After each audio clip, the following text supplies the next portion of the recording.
MINISODE, Miles and Andrew and Miles, talking about sports. Yeah!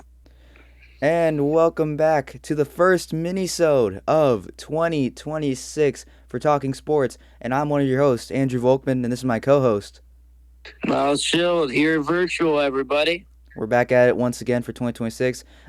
If we haven't said enough already, Happy New Year, everyone. We're about a week in to the new year, so it's very exciting.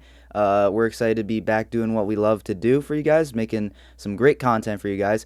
And now for this minisode, it's going to be a very football-heavy episode, if you want to say it like that. So we got some college football matchups coming up in the semifinals for the college football playoffs, and then we have the NFL Head Coaching Carousel is underway. We just had Black Monday a couple days ago, so we have some head coaching openings and some head coaches to talk about and where they might land possibly for the next season, or even if they'll be still coaching next season.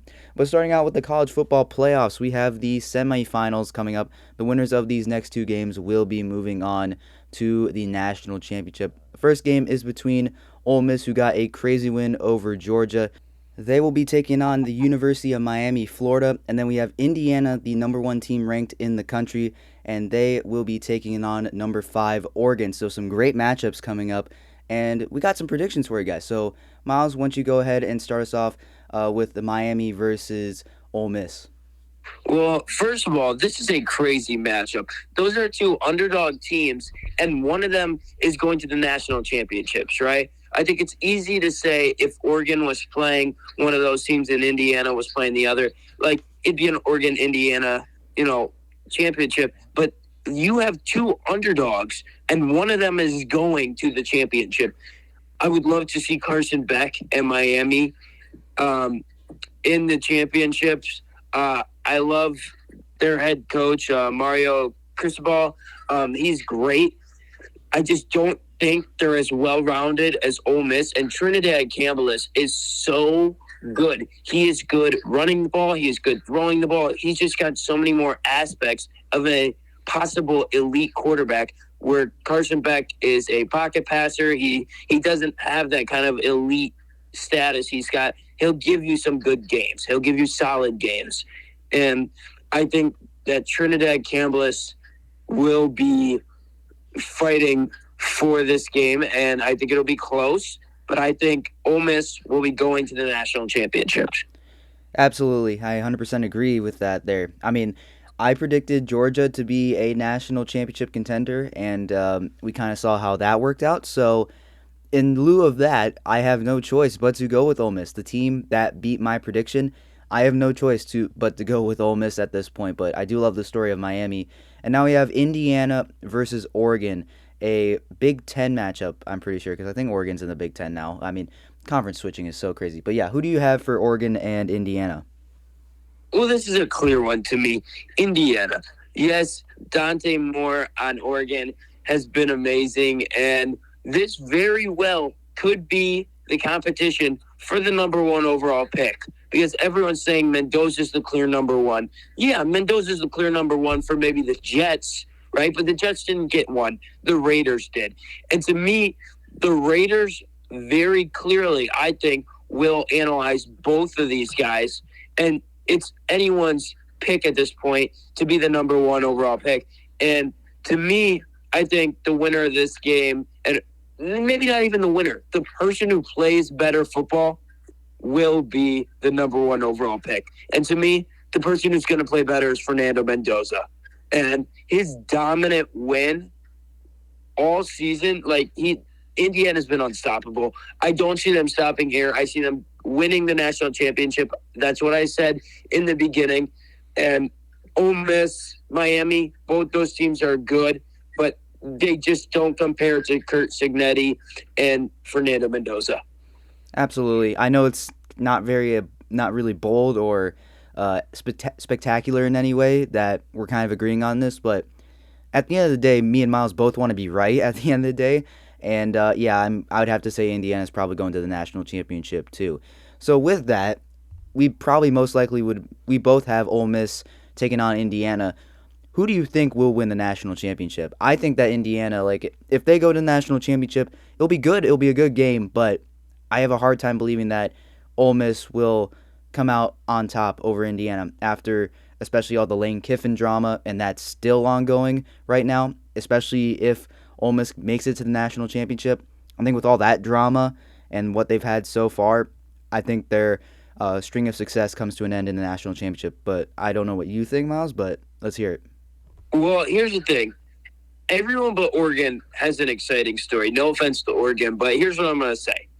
Indiana, Kurt Signetti, Fernando Mendoza, you got the Heisman quarterback, that complete turnaround of their college football team. That's an amazing story. If they can win and cap off this season, it's amazing, right? Ole Miss and fighting from Lane Kiffin leaving them, right? To me, I'm not on that team, and I was offended by Lane Kiffin leaving for LSU. And to me, that was him pushing them out of the way, saying, you don't give me the best chance to win a national championship. And right now, I think very well Ole Miss is in an amazing spot to contend for a national championship. And Trinidad Campbell, I know he's fighting to come back to college. He wants to come back. But even if he doesn't, he could very well be in talks for a first-round quarterback just based on how he's played in the playoffs. Definitely, 100%. But there you go. Those are our predictions for the college football playoff semifinals. We'll see who comes out on top. I think we have a game tomorrow night. I believe that is the Ole Miss and Miami game. And then Friday night we have Oregon taking on Indiana. So they both will be great games, no doubt, 100%. But now let's go ahead and move on to the NFL Head Coaching Carousel. All right, so Black Monday has come and gone once again. We thought last year was pretty crazy with all the head coaching hires and firings as well. But I think this year got a little bit more crazy, in my opinion, at least. I don't know if Miles agrees on that, but I think definitely one guy definitely made this head coaching carousel season very crazy, and that is John Harbaugh. The 18-year head coach of the Baltimore Ravens was fired only a couple days ago, and within 45 minutes, apparently, he was already getting a lot of calls from teams. He is quite possibly the biggest head coaching prospect, not even prospect anymore, head coaching hire available on the market right now. I mean, he won a Super Bowl. He's one of the best offensive minds in the game right now. That may be up for some debate, I'll admit that. But he's definitely one of the hottest head coaching hires right now. Pete Carroll was also let go by the Las Vegas Raiders after just an abysmal first season. I don't think Pete Carroll will most likely get another job as a head coach. It sounds like he may be mulling retirement once again, and I imagine that this will probably be his last season being a head coach in the NFL. Kevin Stefanski was also fired by the Cleveland Browns after having abysmal offenses for the past 3 years. It's been not good for Kevin Stefanski, but regardless, he's a former coach of the year. He's definitely going to be a head coach that many teams are going to go want and get, especially for his defensive mindset. Jonathan Gannon and Raheem Morris were fired by the Arizona Cardinals and Atlanta Falcons, respectively. Jonathan Gannon, after another 3-win season, was not very good with the Cardinals. It sounds like both he and Kyler Murray will be on the way out after this season. And then Raheem Morris, 2 years in Atlanta, couldn't really get anything going. I mean, that team is kind of weird right now. They're kind of just running in place, in my opinion at least, not really making any moves to contend. But the Falcons, they've been in on some really big head coaches in the past. I remember Bill Belichick was a big name they were targeting when he was available. So I'm also hearing that Stefanski is a prime target for them. And then you have the Giants and Titans head coaching spots are open as well. So overall, we have the Ravens, Raiders, Browns, Cardinals, Falcons, Giants, and Titans all available for head coaching positions. And it's very interesting to note as well that Aaron Glenn, head coach of the New York Jets, Zach Taylor, the head coach of the Cincinnati Bengals, and Mike McDaniel, the head coach of the Miami Dolphins, at time of recording, have not been fired yet, and it sounds like they will be keeping their jobs into next season, but that can change, especially with the addition of Harbaugh to the list. So, Miles, I know you have some more insight on this than me, so why don't you break it down? Yeah. Well, first of all, John Harbaugh getting fired is huge. And he is a Super Bowl champion head coach, and he's going to be someone that everyone wants. To me, there is one team that should be making every move they can to bring him in, and that is the New York Giants. Bring in John Harbaugh. That is my prediction for the Giants. I think he'd fit great with a mobile quarterback. Look at what he's been able to do for Lamar, right? He's turned Lamar into a 2-time MVP. You give Jackson Dart, who's a very similar type player, it's going to be amazing because there are very attractive pieces in New York. You have Malik Neighbors, Jackson Dart, Cam Scadaboo, and then on the defensive sides, you have Sexy Dexy, Dexter Lawrence, Abdul Carter, Brian Burns. It's a very you have nice pieces. So I think John Harbaugh goes to the Giants. All right, now there's another team that I think is going to be a team that people are going to want to coach, and that's the Atlanta Falcons. That's a little bit shocking, but when you look at that division, it is so weak, right? The division winner is a team with a losing record, the Carolina Panthers. So I think the Atlanta Falcons will be a team that a lot of people are going to want to go to. To me, an offensive-minded coach would have to go in here. I was thinking maybe Cliff Kingsbury, because I do believe Cliff Kingsbury, former head coach of the Cardinals, former offensive coordinator of the Commanders, I do think he is a brilliant offensive mind, and he will get a head coaching job, whether it's this year or next. But I'm going to have to go with the Seahawks offensive coordinator, Clint Kubiak, to be the head coach of the Atlanta Falcons. And we'll do one more here, because this is definitely there's talks, right? The Ravens. Who are they going to go with?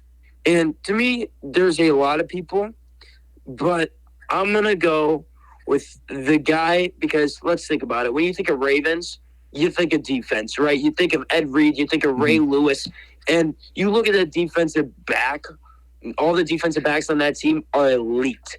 So to me, maybe they bring in somebody from their own team. I could see that happening. But I see Vikings defensive coordinator Brian Flores.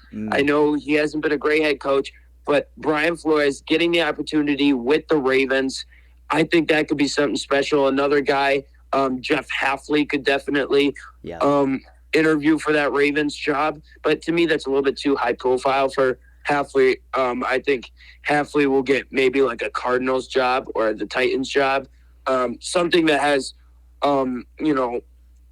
it has a more likely chance to fail. I think if you are the Ravens and you fire an 18-year head coach, that means you believe you have the team to win.